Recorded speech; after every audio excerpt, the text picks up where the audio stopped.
এখন আমরা ভাতও ধান দিয়ে এখন সবজি রান দিয়ে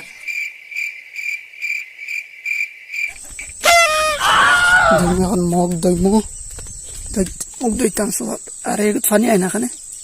আরে এটা দেখে পাইপ করলাম, বাকি পাইপ কয় মানে।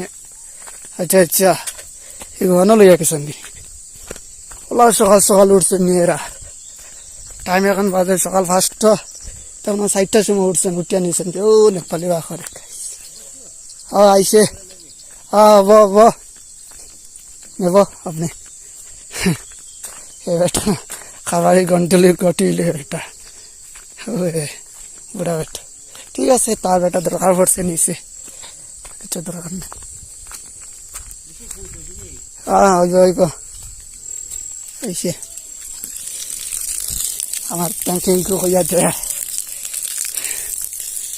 কারণ বেটায় 5 দিয়ে পানি নিচ্ছে না। মানুষ এমনি বহুত ভালো মানুষ লাগালেন তো,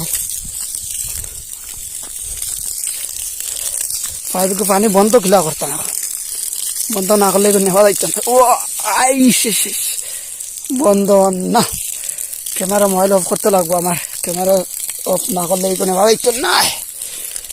যে বার এগুজন ফাইনালি বহুত কষ্ট করে লাগাইয়া এনে রাখছি।